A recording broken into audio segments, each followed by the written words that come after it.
Comedian talk show host Ellen DeGeneres has been speaking out, voicing her outrage about the cruelty that spiraled out of control in our schools and beyond. It's an issue, obviously, she's passionate about. She's launched a campaign that allows anyone to donate to the Trevor Project, a nonprofit group dedicating to helping suicidal gay and lesbian teens. Just text the word KIND, K-I-N-D, to 85944, and you'll be charged a $5 donation to the Trevor Project. Ellen DeGeneres joins me now. Ellen, thanks very much for being with us. Thank you, Anderson. Why is this issue so important to you? I mean, what was it that really touched you recently? Well, first of all, I just don't understand bullying, period. I mean, I started out as a comedian, and long before I was the target of any jokes, any one-liners on television, I just never believed in making fun of other people. And a lot of comedy is that kind of mean-spirited, and that is a form of bullying, of getting a laugh at somebody else's expense. And so I've never really liked it. And then when I came out, I was definitely the target of lots of jokes, and it hurt. They were just putting them out there, but it was me they were talking about, and it felt horrible. And so after I came out, Matthew Shepard was killed, and when Matthew Shepard was killed, I was devastated because I thought, you know, I could be a face, I could be somebody that would represent hope to these kids. I know the recent death of Tyler Clemente in particular prompted you to make your latest plea in this project for the Trevor Project. What do you think it was about his story that, you know, so drew you? I think you know, Tyler was just kind of just another person, and it's all of them. It's every single time I hear about a 13-year-old kid or a 15-year-old kid or this 18-year-old kid, Tyler, it's not one person. It seems like it just doesn't seem to stop. And the fact that he was in the privacy of his own room and had asked for privacy, and these other two people thought it would be funny to not only watch but then to stream it live, is the cruelest thing I can imagine. How they didn't know that would be devastating for Tyler when that got out there. When these things happen, it feels like a direct assault on me because I am that person that they are bullying. I am that person that feels like committing suicide. They're talking about me.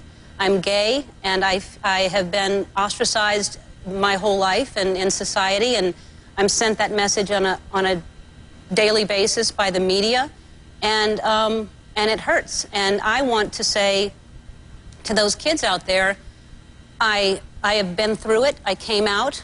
I am successful. I am happy. I am in love, and there is hope. It doesn't. You don't have to give up just because there's a short period in your life where it feels like there's no hope, because there's always hope. Do you find it surprising that people still tell gay jokes? I mean, that people still use the F word, that people still use that term, you know, oh, that's so gay. I mean, I think I mentioned this to you. I went to a movie theater this weekend in a preview for a new movie, a Vince Vaughn movie. In the preview, he uses the term. And it just shocked me that not only would they put this in the movie, but that they would put this in the preview, that they didn't even think that this might offend some people. And I think it should offend a lot of people. I think it's so, like, you know, that message has been going on for so long, and no one has stood up to it, that it just is subconscious. It's just subliminal. And I think that is what is dangerous, because, you know, kids see this, and whether adults are saying something like that or kids are saying it in the schoolyard, when you hear it, you're just like, well, that's just, you know, that's acceptable to say, and it also means, you know, it's not a compliment. It doesn't sound like, you know, that's so gay. It's not going up. It's that's so gay. Like, so if we changed it, maybe that's so gay. You know, like, maybe we change the inflection and we can turn the whole thing around. But I think that's the problem. Nobody is really celebrating the fact. They're making it, and I think that it's the parents' responsibility to talk to their kids and say, you know, you have to respect other kids for being different, and it's, you know, it's just, it really is just ignorance. Someone said to me the other day that, you know, that enters a kid's internal dialogue, that what other, you know, as an adult you kind of put on armor after a while if you're lucky, but for a kid they don't have that, and what other people say about them weighs on them, and it can crush them. It can kill them.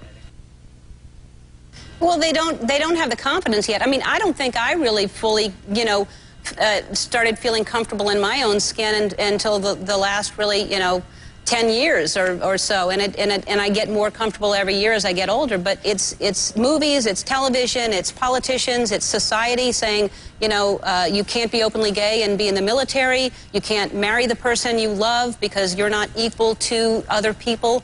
And when you send that message out there that other people, that there are people in this world that are not the same as you, they're not equal to you, because it just is creating a bunch of people that are judging one another, and that's never gonna be a good thing. Ellen DeGeneres, I appreciate it. Ellen, thank you. Thank you so much, Anderson.